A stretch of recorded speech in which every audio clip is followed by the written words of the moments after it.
3 ಮಕ್ಕಳ ತಂದೆ, ಬಂಗಾರದಂತ ಹೆಂಡತಿ, ಮುದ್ದಾದ ಸಂಸಾರ. ಆದ್ರೆ ಪಕ್ಕದ ಮನೆ ಹುಡುಗಿ ಮೇಲೆ ಕಣ್ಣಾಕಿದವ ಕಾಲೇಜು ಹುಡುಗಿ ಜೊತೆ ಮನೆ ಬಿಟ್ಟು ಪರಾರಿಯಾಗಿದ್ದಾನಂತೆ. 3 ಮಕ್ಕಳ ತಂದೆ ಜೊತೆ ಮನೆ ಬಿಟ್ಟ 19ರ ಯುವತಿ. ಕಾಲೇಜಿಂದ ಬಂದಳು ಎಸ್ಕೆ, ಹೆತ್ತವರು ಕಂಗಾಲು. ಹರಿಹರೆಯದ ವಯಸ್ಸು, ಹುಚ್ಚು ಕೋಡಿ ಮನಸ್ಸು ಅಂತಾರಲ್ಲ, ಈ ಮಾತು 100ಕ್ಕೆ 100 ಸತ್ಯ ಬಿಡಿ. ಯಾಕಂದ್ರೆ ಪ್ರಾಯದಲ್ಲಿ ಅರಳೋ ಪ್ರೀತಿಗೆ ಲಂಗು ಲಗಾಮು ಯಾವುದೂ ಇರಲ್ಲ. ಪ್ರೀತಿಯ ಹುಚ್ಚಲ್ಲಿ ಬಿದ್ದವರಿಗೆ ಪ್ರೀತ್ಸೋನೆ ಪ್ರಪಂಚ ಅಂದ್ಕೊಂಡು ಬಿಡ್ತಾರೆ. ಆತನ ಹಿನ್ನೆಲೆ ಏನು, ಮುನ್ನೆಲೆ ಏನು ಯಾವುದೂ ಬೇಕಿಲ್ಲ. ಬಣ್ಣದ ಕತೆ ಹೇಳಿದ್ರೆ ಸಾಕು, ಪ್ರೀತಿಯ ಗುಂಗಲ್ಲಿ ತೇಲಾಡೋದಕ್ಕೆ ಶುರು ಮಾಡ್ತಾರೆ. ಈಕೆ ಬಾಳಲ್ಲೂ ಇದೇ ಆಗಿದ್ದು. 3 ಮಕ್ಕಳ ತಂದೆಯ ಪ್ರೀತಿಯಲ್ಲಿ ಬಿದ್ದವಳು ಹೇಳ್ದೆ ಕೇಳದೆ ಮನೆ ಬಿಟ್ಟು ಹೋಗಿದ್ದಾಳಂತೆ.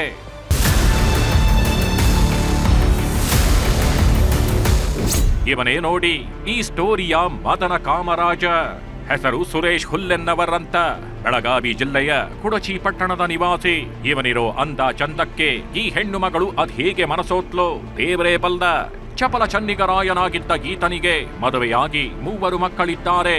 ಆದರೂ ಕೂಡ ಇವನ ನವರಂಗಿ ಆಟ ನಿಂತಿರ್ಲಿಲ್ಲ.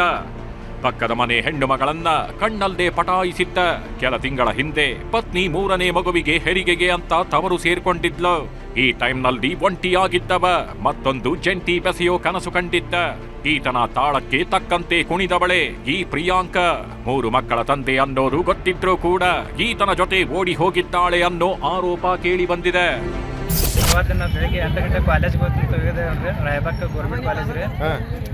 ಒಳ್ಳೆ ಬಂದೇ ಇಲ್ರಿ. ಅಲ್ಲ ಈಗ ಕಿಡ್ನಾಪ್ ಆಗೈತೆ ಹೆಂಗೆ ಗೊತ್ತಾಯ್ತು ನಮಗೆ? ರಾಯಬಾಗ್ದಾಗ ಕಿಡ್ನಾಪ್ ಆಗಿ ಒಳ್ಳೆ ಬಂದೇ ಇಲ್ರಿ ನಮ್ಗೆ. ಕಾಲೇಜ್ಗೆ ಹೋಗ್ಯಾಳೋ ಬಿಟ್ಟು ಮೇಲೆ ಹೋಗ್ಯಾಳೋ? ಕಾಲೇಜ್ಗೆ ಹೋಗ್ತಂತ ಹೋಗಿದಾಳ್ರಿ. 12ವರೆಗೆ ಕಾಲೇಜ್ ಬಿಟ್ಟೈತ್ರಿ. ಅದಾದ ಬಳಿಕ ಮನೆಗೆ ಬಂದೇ ಇಲ್ರಿ ಹುಡುಗಿ. ನಿನ್ನೆ ಕಾಲೇಜಿಗೆ ಹೋಗಿದ್ದ ಪ್ರಿಯಾಂಕ ಹೊಟ್ಟೆ ನೋವು ಅಂತ ಬೇಗನೆ ಹೊರಟಿದ್ದಾಳೆ. ಎಷ್ಟೇ ಹೊತ್ತಾದ್ರೂ ಮನೆಗೆ ಬಾರದಿದ್ದಾಗ ಹೆತ್ತವರು ಆತಂಕಕ್ಕೀಡಾಗಿದ್ದಾರೆ. ಫೋನ್ ಮಾಡಿದ್ರೆ ಫೋನ್ ಕೂಡ ಸ್ವಿಚ್ ಆಫ್ ಆಗಿದೆ. ಅತ್ತ ಸುರೇಶನು ಕಣ್ಮರೆಯಾಗಿದ್ದ. ಹೀಗಾಗಿ ಈತನೇ ನಮ್ಮ ಮಗಳನ್ನ ಕಿಡ್ನಾಪ್ ಮಾಡಿದ್ದಾನೆ ಅಂತ ದೂರು ನೀಡಿದ್ದಾರೆ. ದಿನ 1-2 ಗಂಟೆಕ ಇಲ್ಲಾಂದ್ರೆ 3 ಗಂಟೆಗೆ ಬರ್ತಾರೆ ಅಂತ. ಅದನ್ನ ಬರಲಿ ಅನ್ನೋದು ನಾವು ಟೈಮ್ ನೋಡಿದ್ವಿ. ಟೈಮ್ ನೋಡಿ ಗೆಳತಿಯರಿಗೆ ಫೋನ್ ಹಚ್ಚಿದ್ವಿ.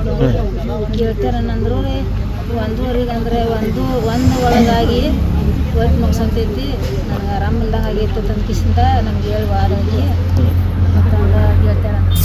ಒಟ್ನಲ್ಲಿ ಮಗಳು ಚೆನ್ನಾಗಿ ಓದಿ ಒಂದೊಳ್ಳೆ ಕೆಲಸ ಸೇರ್ತಾಳೆ ಅಂದ್ಕೊಂಡವರಿಗೆ ಬರಸಿಡಿಲು ಬಡಿದಂತಾಗಿದೆ. ಪ್ರಾಯದ ವಯಸ್ಸಲ್ಲಿ ಹುಟ್ಟಿದ ಪ್ರೀತಿ ಹೆತ್ತವರನ್ನ ಕಣ್ಣೀರಲ್ಲಿ ಕೈ ತೊಳೆಯುವಂತೆ ಮಾಡಿದೆ. ಲೋಹಿತ್ ಶಿರೋಳ, ನ್ಯೂಸ್ 18 ಚಿಕ್ಕೋಡಿ.